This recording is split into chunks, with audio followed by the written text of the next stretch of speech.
Simulan po natin ang ating pagsasama-sama, ang ating pag-uusap sa umagang ito sa pamamagitan ng panalangin. Hingin natin ang biyaya ng Banal na Espiritu para sa pagtitipon na ito. Manalangin tayo sa ngalan ng Ama at ng Anak at ng Espiritu Santo. Amen. O Banal na Espiritu, ang kaisahan na nag-uumapaw na pag-ibig ng Ama at ng Anak, ikaw ang pinagmumula ng tanang kabutihan at kabanalan.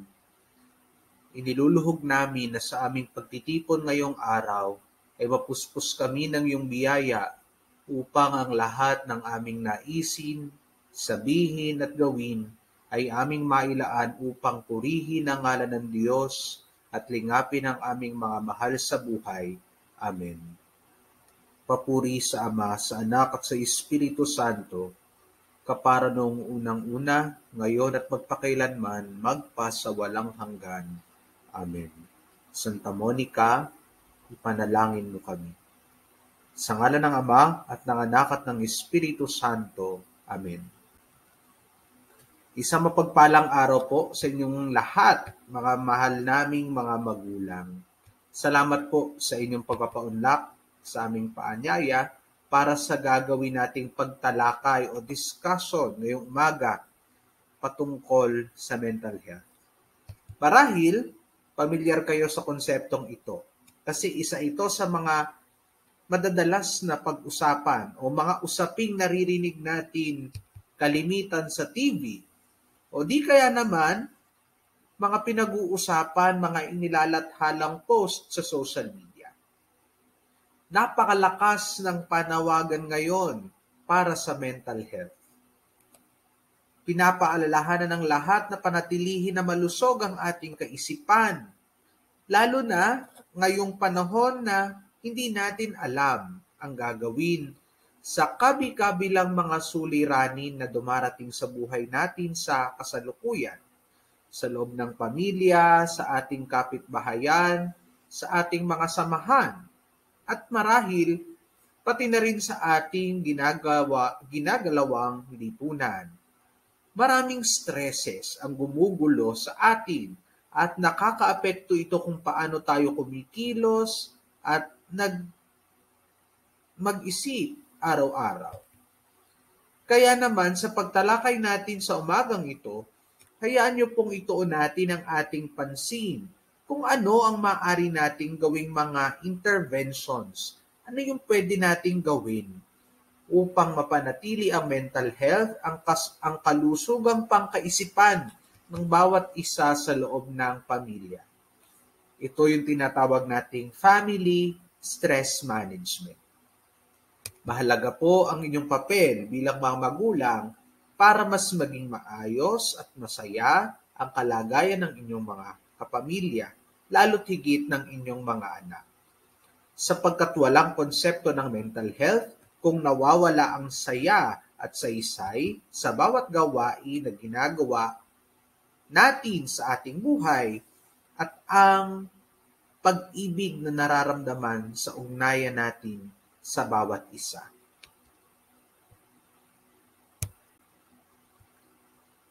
Kumusta? Sanay po tayong lahat na batiin ang isa't isa gamit ang salitang kumusta. Kapag kami nakita tayong tao na matagal nating hindi nakita, ang una nating naiisip na sabihin ay kumusta.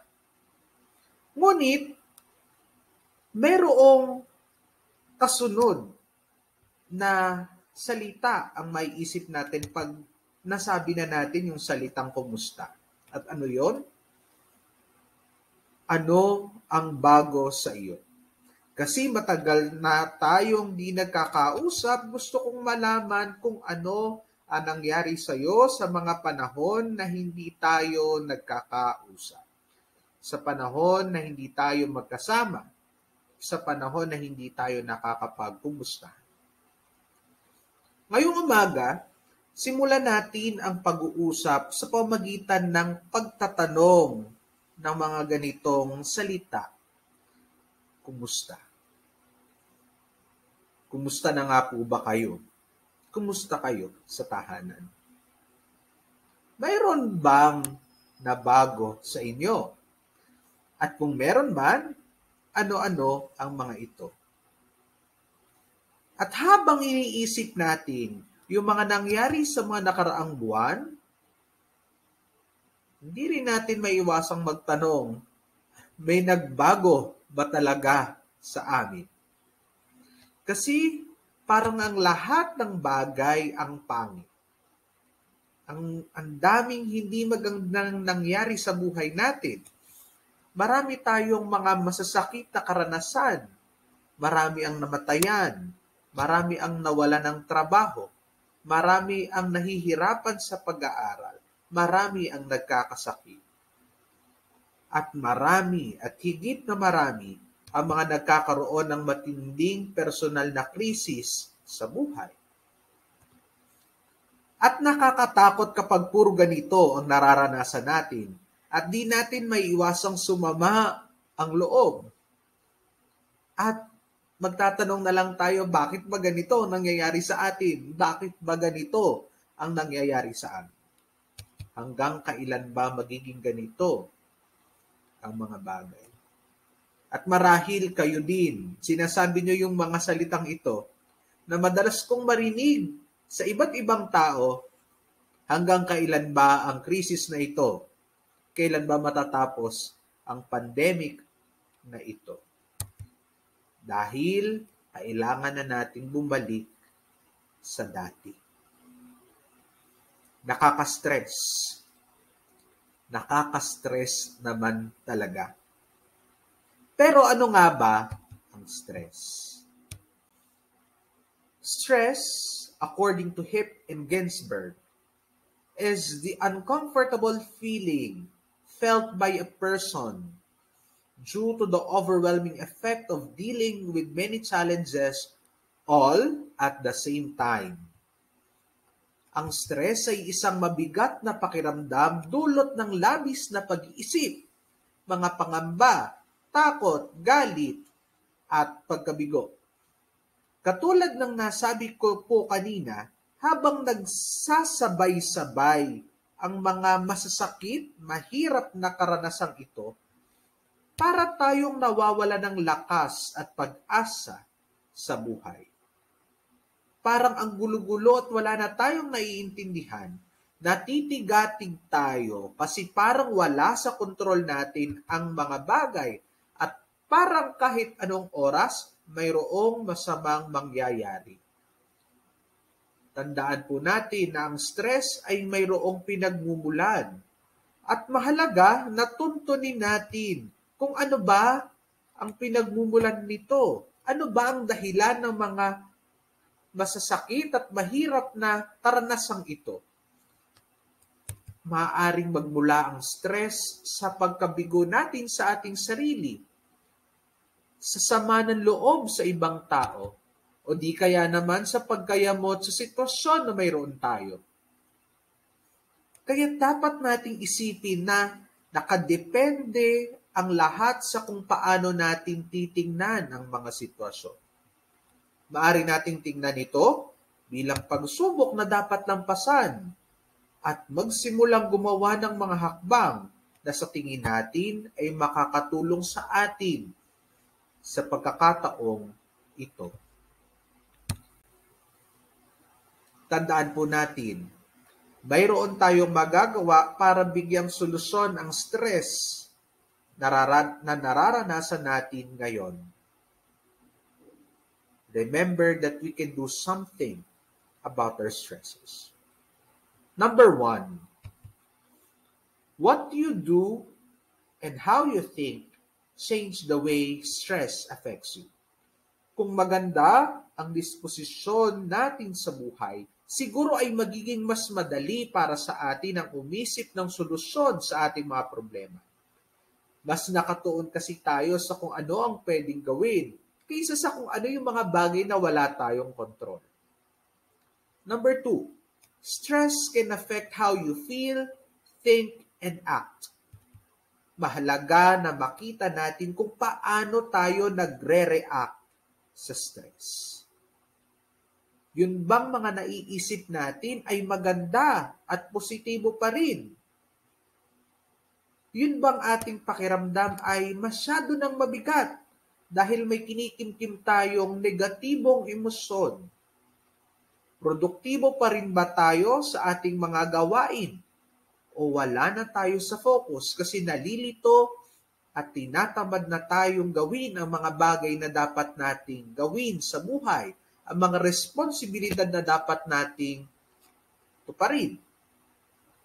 Kapag mayroong di karaniwang nangyayari, kapag mayroong kakaiba tayong napapansin na parang sasabihin natin, hindi ako ganito. Isa lamang ang ibig sabihin, mayroon tayong dapat baguhin sa paraan natin ng pag-iisip at pagtugon sa mga nararanasan nating mga kaganapan sa buhay. Number 3, stress management is not one size fits all. Magkakaiba tayo ng paraan ng paglutas ng mga problema. Magkapareho man ang problema ni Pedro at Juan, maaring magkaiba naman ang solusyon na maiisip nila kasi magkaiba ang paraan nila ng pagtugon sa sitwasyon. Iba si Pedro kay Juan at si Juan kay Pedro. Kaya dapat nating tingnan na ano ba ang personalidad ng tao na nais nating tulungan. Sa gayon, makikita natin sa anong aspeto, sa anong paraan natin sa higit na matutulungan na ma-manage yung stresses na dinadala niya sa kasalukuyan. Number 4, is it stress or something more serious? When to refer. Kapag nakikita nating seryoso na ang epekto ng stress at hindi na epektibo yung mga pamamaraang ginagawa natin, dapat na tayong humingi ng tulong.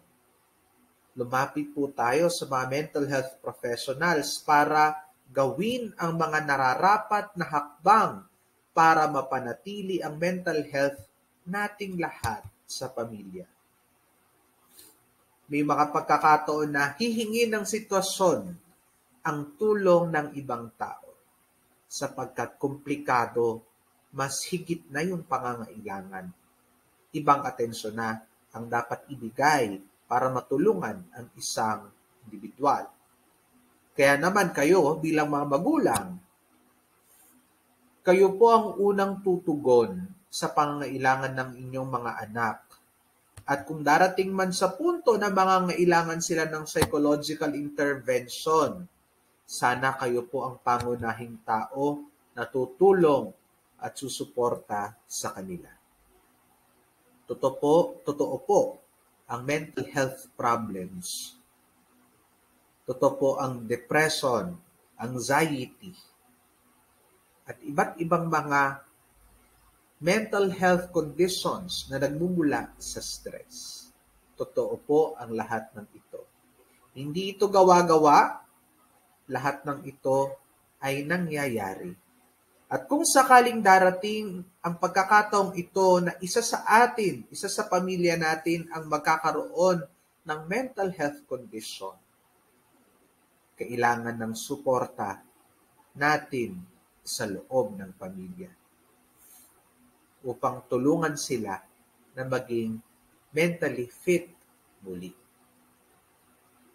You cannot be healthy unless you are mentally well and fit.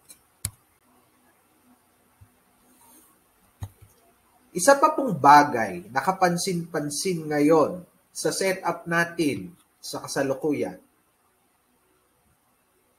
24 oras nating kasama sa bahay ang mga kabataan. Samantalang dati, halos maghapon silang nasa eskwela, Lunes hanggang Biyernes. Sabi ko nga po kanina, mahalaga ang partisipasyon ng mga magulang. Mahalaga na masubaybayan ngayon ng mga magulang ang kalagayan ng mga anak. Kasama rito ang kanilang mental health. Hindi lang sapat na nakakakain sila ng maayos, ng masarap, ng nasa oras. Hindi lang sapat na meron silang naisusot na damit. Hindi lang sapat na meron silang tutuluyan na maayos. Higit sa lahat, kailangan nila yung pagsubaybay ng isang magulang. Sa ilan, mahirap ito dahil mayroon din po kayong iba't ibang mga gampanin na dapat gawin. Pero dapat nating paglaanan ng panahon na kumustahin ang kalagayan ng inyong mga anak, kung maayos pa rin sila, kung mayroon ba silang nararamdaman na nagpapabigat sa loob nila. Hindi naman natin kailangan ng interview. Ang kailangan natin, heart-to-heart talk. Kumustahan. Usapan, puso sa puso. Usapan na walang panghuhusga. Usapan na magbubukas ng puso para mas maunawaan saan tayo pwedeng mas makatulong. Ito ang tanong. Ano po ang pwede naming gawin bilang mga magulang upang tulungan ang aming mga anak kung sakaling darating ang pagkakataon na sila ay nagkakaroon ng stress build-up kapag mabigat na yung pakiramdam nila dahil sa stress? Mayroong 3 hakbang na dapat gawin ang mga magulang. Una, pag-usapan ng issue. Bring it up. Mainam na sa loob ng bahay magsimula ang pag-uusap. Alam naman po natin na habang lumalaki ang mga kabataan, mas lumalakas ang impluwensya ng mga kaibigan, ng mga kabarkada. At sana kayo po bilang mga magulang ang maging mga pangunahing kaibigan ng inyong mga anak na maaari nilang takbuhan sa mga mahirap na sitwasyon, karamay sa saya at lungkot. Mga taong daramay at tuunawa sa kanila anuman ang mangyari. Ikalawa, ipaliwanag yung sitwasyon. Explain why are they reacting in such ways. Maghahanap po ng sagot ang mga bata sa mga bagay na di malinaw sa kanila, sa mga bagay na hindi pa nila ganap na nauunawaan.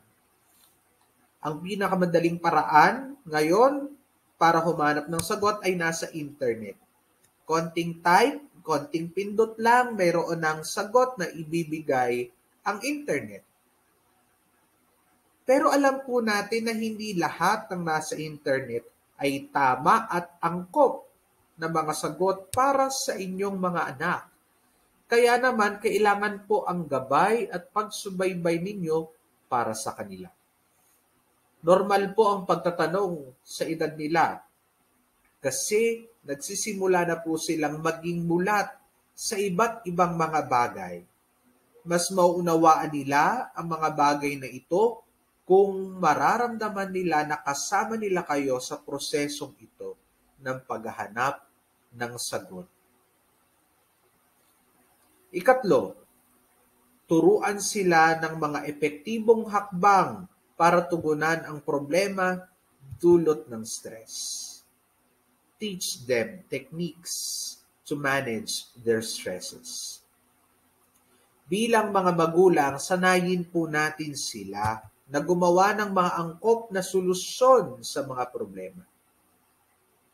Mahalagang tandaan na hindi po kayo ang gagawa ng paraan para sa kanila.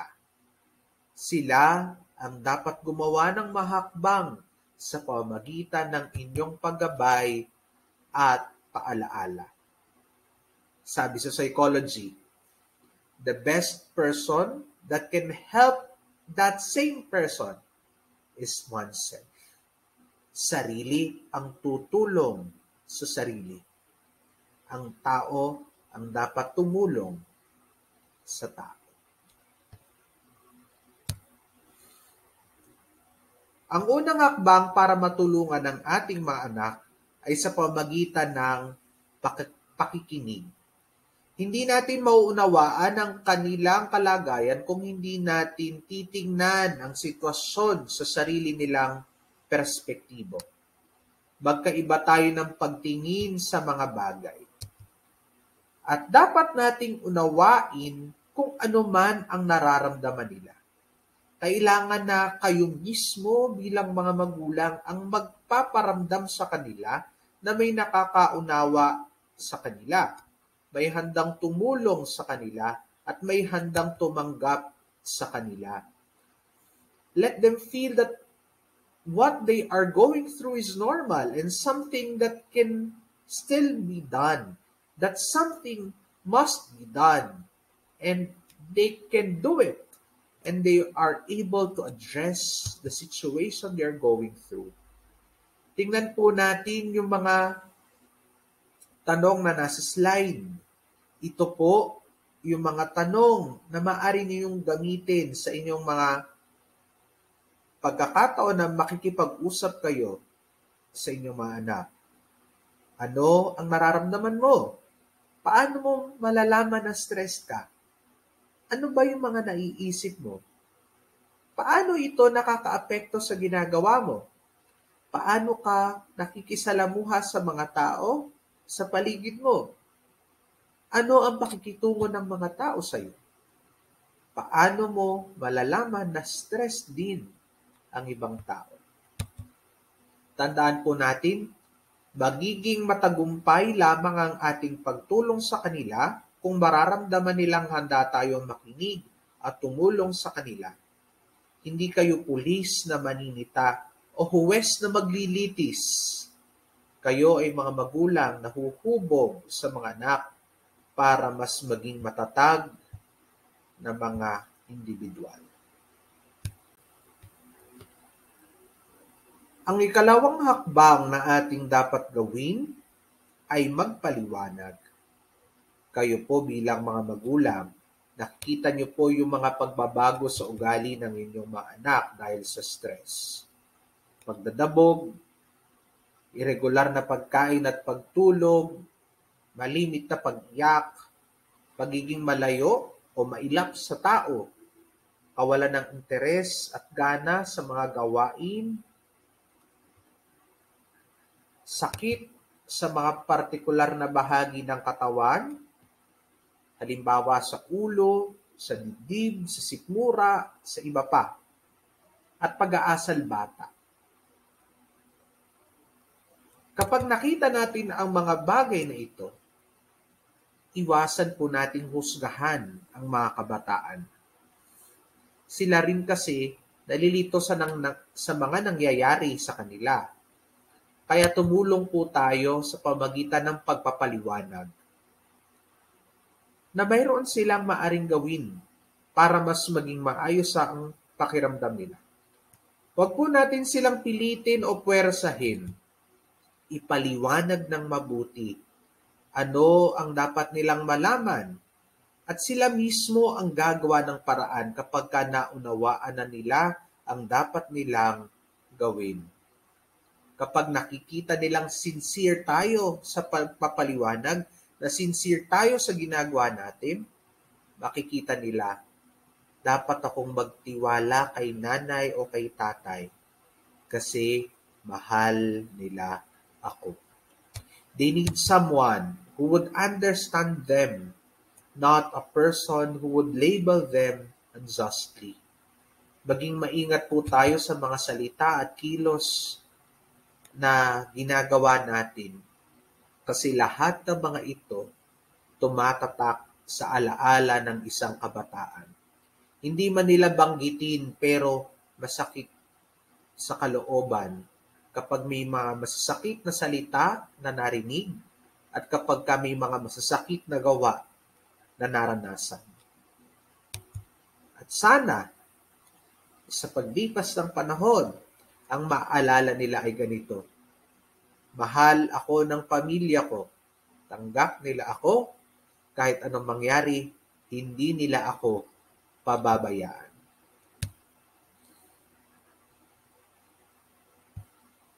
Ikatlo, maaari tayong gumawa ng mga stress management techniques.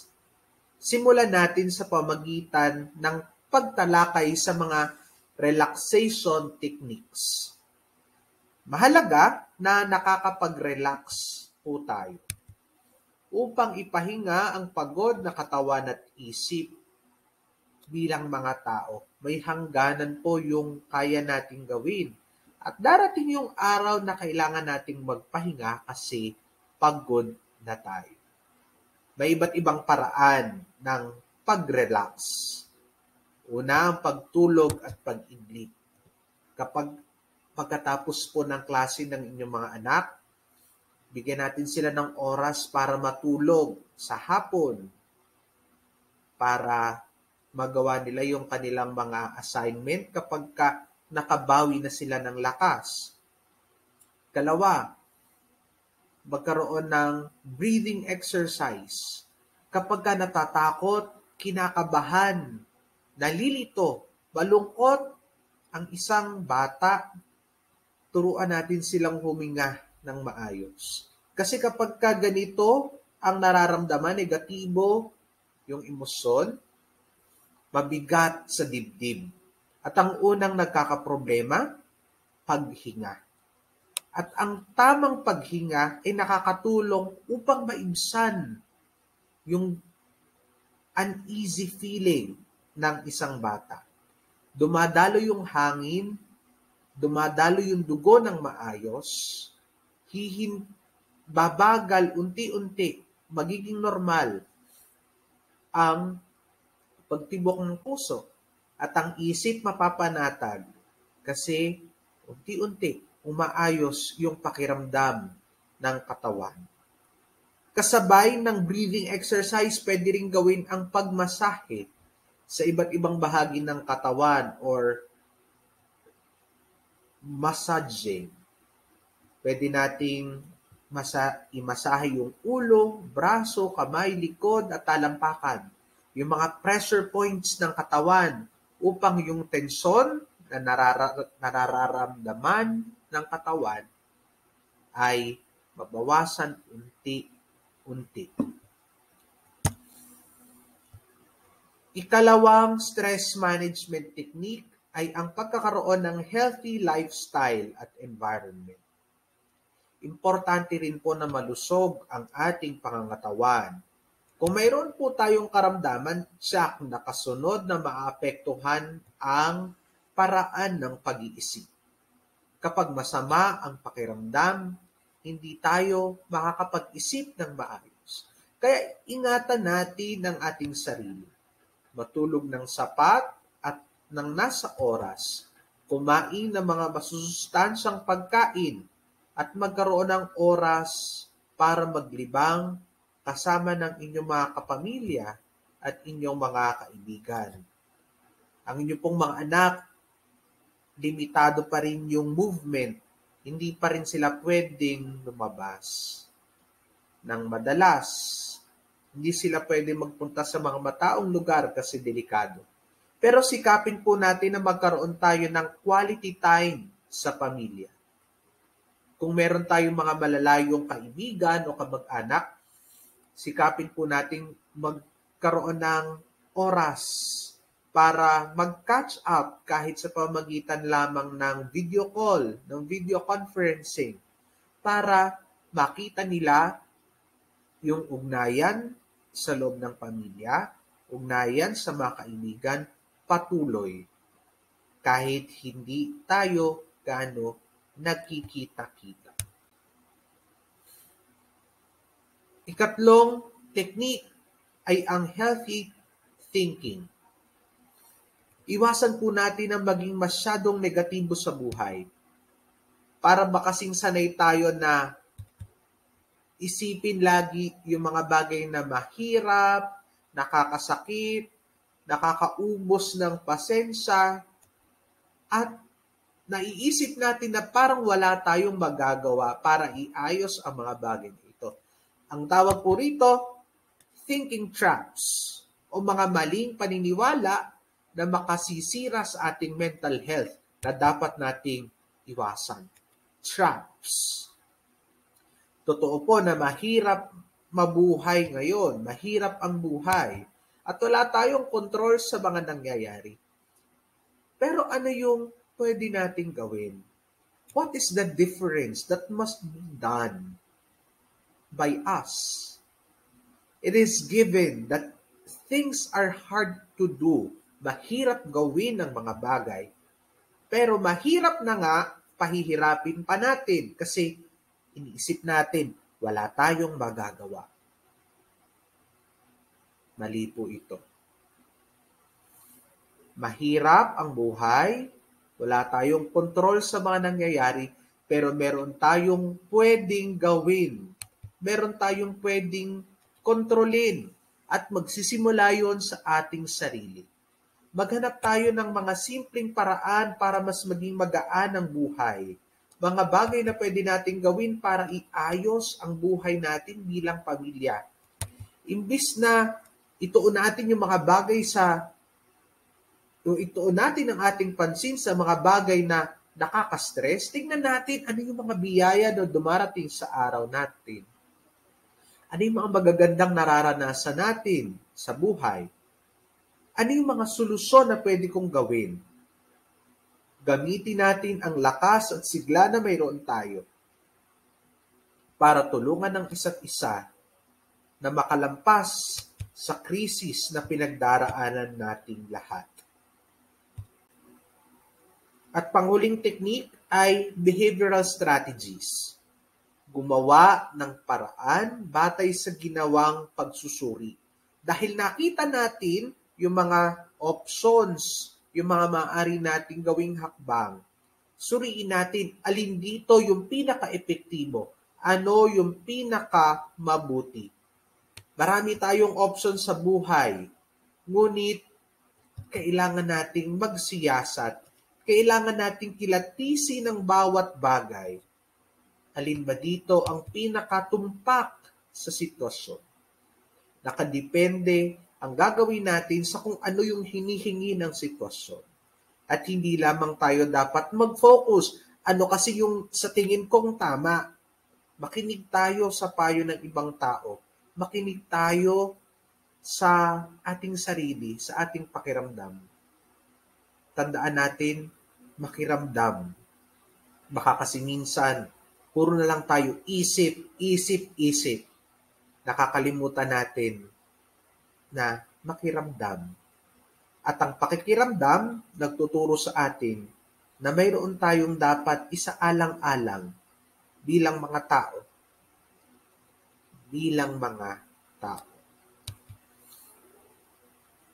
Hindi po karera ang paglutas ng problema. Totoo na kailangan malutas sa mga bagay sa partikular na panahon. Pero hindi natin ito dapat madaliin. At kung minsan darating yung punto na parang wala naman tayo nakikitang pag-usad, nahihirapan tayong lumampas sa mga suliranin, huwag po kayong panghinaan ng loob. Kung medyo nagtatagal ang pag-usad natin, unti-untiin lang po natin. Baka kasi masyado tayo nagmamadali. Tingnan, ano yung pacing natin sa buhay. Make it slowly but surely. Dahan-dahan pero sigurado tama ang ginagawang mga pamamaraan. As we end our session for this day, I would like to leave a reminder to all of you. A reminder that is worth pondering. Paalala na dapat nating balik-balikan kapag nakikita natin mahirap ang mga bagay. Balikan natin ito at sikaping pag-aanin ng mga bagay. Umusad mula sa nakaraan, mamuhay ng masaya sa kasalukuyan, umasang matapat sa hinaharap. Alam niyo po, minsan may nagtanong po sa akin na magulang. Pagkatapos ko nakausapin yung anak niya, it took 1 hour for us to converse with that student. At the end, the student asked me, tinatanong po ni Mami, pwede ko po ba pwede niyo po ba siyang makausap din? And then I said yes. And this was the first question of that mother. Ano pa po ba ang pwede kong gawin para matulungan yung anak ko? Ano pa po ba yung kulang sa akin bilang magulang? And believe it or not, that conversation with that mother lasted for another hour. And that is the very least thing that I can do, to listen to that parent. Kung tatanungin niyo ako ng ganitong tanong, aaminin ko po yung sagot. Hindi ko po alam kung paano kayo sasagutin. At hindi ko alam paano huhugutin yung sagot sa lahat ng mga tanong na ito. Miski sa mga lessons na inaral namin sa psychology, parang mahirap humanap ng sagot. Sapagkat hindi lamang ito tungkol sa kung ano ang dapat gawin, bagkus kung ano ang nararamdaman ng isang magulang, isang tao na napapagod at nalilito rin sa buhay. Yes, I am still young, and I would admit that there are a lot of things that I am incapable of answering and doing. Yet, in all of these instances, the primary duty of the parent, I would say, to their child is to hope that something good will happen to them, to help them hope that something good will come in their life. Ang unang pananagutan ng magulang sa anak ay ang turuan sila na umasa na may mabuting mangyayari sa buhay nila at ang magulang na umasa sa kanilang mga anak na magiging mabuti rin sila balang araw. Yesterday belongs to the past. You cannot change it anymore, while tomorrow is still far from our grasp as it belongs to the future. What you can control at the moment is how you act on what is happening, in the here and now. What matters most is today. Pinakamahalaga yung ngayon. Hindi yung kahapon, hindi yung bukas. Forgive yourself of your past mistakes and learn from them. Tapos na ang mga ito, pero hindi kailangang kalimutan. Kailangang alalahanin yung mga aral mula sa mga bagay na ito. Gamitin ang mga aral na ito habang pinipili natin araw-araw na mabuhay ng mas maayos as we choose to live day by day in a better way, as we do things one at a time. This will make you happier and much resilient to stresses. Choose to be the best that you could be as parents by spending your present with joy as you share that joy with your family. Ang masayang bata ay refleksyon ng isang masayang pamilya. Punuin po natin ng saya ang bawat araw sa buhay ng inyong mga anak. Iparamdam natin sa kanila gaano natin sila kamahal, gaano man kahirap maging magulang ngayon, saka kung isa lang din ang sasabihin ninyong lahat sa dulo, sulit ang lahat. Dear parents, choose to be well for yourself. Ingatan niyo po ang inyong sarili. Choose to live well for your children. Sikapin ninyong mabuhay para sa inyong mga anak. Maraming salamat po sa inyong sakripisyo. Salamat po kasi regalo kayo ng Diyos sa inyong mga anak. Salamat po sa walang sawang pagmamahal ninyo sa inyong pamilya. Salamat po sa masakripisyo sa pagsubaybay. Bahala na yung Diyos sa inyo. At ang lahat, sulit sa dulo. Lalong-lalo na kapag nakita natin na ang lahat ay magiging maayos. Maraming salamat po sa inyong pakikiisa.